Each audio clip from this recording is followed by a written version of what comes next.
Nouvelle vidéo lundi à 17h pour parler du renouveau français perçu la semaine dernière. Bonjour et bienvenue sur ce nouveau podcast qui va parler exclusivement de cyclisme sur route. C'est Mayol de la chaîne Culturia et c'est un plaisir de vous parler aujourd'hui. Et aujourd'hui, on se retrouve pour parler des 5 bonnes surprises de ce Tour de France 2025.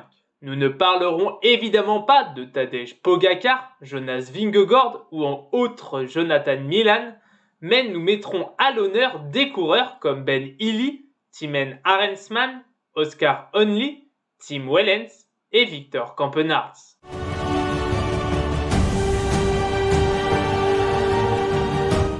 En l'absence de leur leader traditionnel, Richard Carapaz pour le classement général, l'équipe EF Education EasyPost a dû trouver un remplaçant en la présence de l'Irlandais Ben Illy. Plutôt calme les 5 premiers jours, il se replace grâce à son échappée victorieuse vers Vire, où il s'isole à plus de 42 km de l'arrivée. Il mettra 2 minutes 44 à son dauphin Quinn Simmons et 2 minutes 51 à Michael Storer. Une nouvelle échappée avant la première journée de montagne vers le Mont d'Or puis de Sancy lui permet de revêtir pour la première fois le maillot jaune et succède donc à Stephen Roche qui l'avait porté en 1987. Il le portera 2 jours et le concédera à un certain coureur slovène à l'arrivée à Hautacam. Il rentrera dans le top 10 du classement général à l'occasion de la 14e étape vers Luchon-Superbannière grâce à notamment l'abandon de Remco Evenepoel. Une place dans le top 10 qu'il ne quittera plus jusqu'à l'arrivée à Paris. Comme dernier fait d'armes, on peut noter sa 2e place lors de l'étape du Ventoux, juste derrière Valentin Paré-Peintre, au terme d'une ascension explosive dans le final. Le coureur néerlandais a sûrement sauvé le tour de son équipe marqué par les abandons de Filippo Ganna dès la première étape et de Carlos Rodriguez non partant lors de la 18e étape. Il aura été échappé sur presque toutes les étapes accidentées pour un résultat plus que satisfaisant. Il finit 2e derrière Simon Yates lors de la fameuse 10e étape où Ben Illy récupère le maillot jaune. Il remporte surtout sa première étape à Luchon-Superbannière, le premier des cadeaux que lui fera Tadej Pogačar. Il aura bien eu raison de s'isoler dès le col de Peresourde. 2 jours après, il s'échappe encore vers le Ventoux, qu'il abordera en tête avec Enric Mas et Julian Alaphilippe. Mais le retour de l'arrière de coureurs comme Santiago Buitrago, Valentin Paré-Peintre et de Ben Illy lui sera fatal. Il tentera à nouveau vers la Lose, mais il flairera le bon coup en ne tentant rien le jour d'après vers la Plagne. En effet, la formation UAE roulait dès le départ, empêchant des coureurs comme Primož Roglič, Valentin Paré-Peintre ou Lenny Martinez de prendre ne serait-ce qu'une minute d'avance. Au pied, avec une météo instable, le néerlandais tentera sa chance et arrivera à s'isoler après 2 attaques. L'attentisme des coureurs du classement général lui offrira ainsi une 2e victoire d'étape. C'est donc un tour réussi avec une 12e place au classement général. Le coureur britannique est clairement la grande surprise au classement général en terminant 4e à seulement 1 minute de Florian Lipowitz. Pris néanmoins dans la bordure de la première étape, il a su se remettre dedans grâce à la première semaine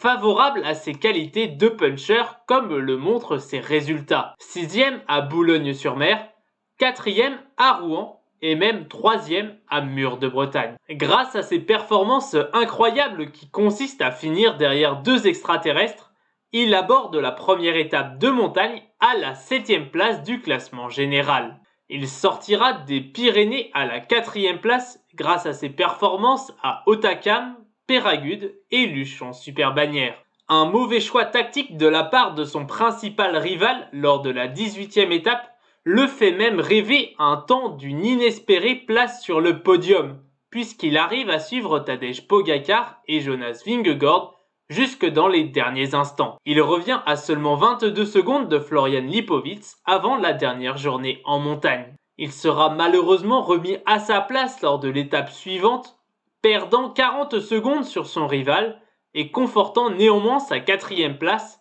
ce qui lui permettra de rallier Paris sans trembler. Pas mal pour un deuxième grand tour terminé. Le coureur belge fait partie des nombreux équipiers qui auraient pu se retrouver dans cette liste, comme Quinn Simmons, dont j'avais déjà parlé dans mon avant-dernier podcast sur les meilleures équipes du Tour de France 2025, ou Nils Politt, mais ses mauvaises manières m'ont finalement aidé à choisir. Il aura été un des plus précieux équipiers pour une nouvelle victoire de Tadej Pogacar en étant présent à ses côtés dès le premier jour. En effet, il aura été son seul équipier dans la bordure initiée par Visma Leasebike.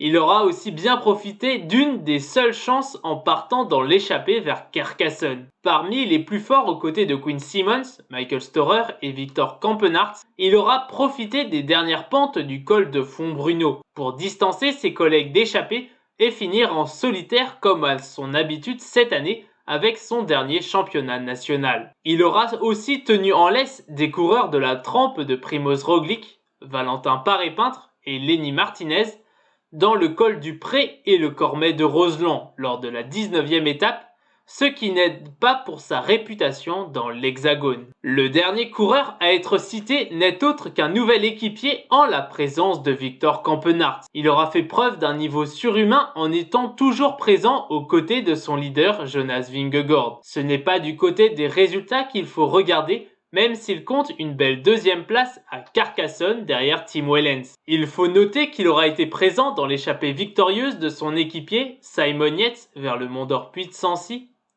une nouvelle fois présent au Ventoux pour proposer un relais à son leader après celui de Tiesj Benoot, présent lors de la 19e étape pour assurer le classement par équipe malgré sa présence dans l'échappée tenue en laisse par Tim Wellens, et aussi en étant présent parmi les courageux qui voulaient se jouer la gagne sur les Champs-Élysées.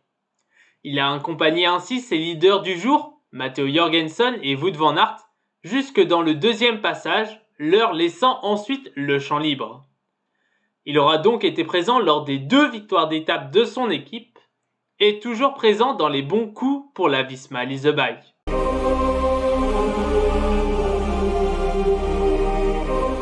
Les 5 bonnes surprises de ce Tour de France 2025 sont donc Ben Illy, Timen Arensman, Oscar Onley, Tim Wellens et Victor Campenaerts. Des coureurs comme Jonas Abrahamsen, Kevin Vauquelin ou Tobias Alland Johannessen auraient pu se retrouver dans cette liste, mais il faut faire des choix. Nouvelle vidéo lundi à 17h sur le renouveau français de la semaine passée. C'est la fin de ce podcast, j'espère qu'il vous aura plu. N'hésitez pas à vous abonner, à liker ou à mettre un commentaire pour exprimer votre ressenti ou votre opinion. C'était un plaisir, à bientôt.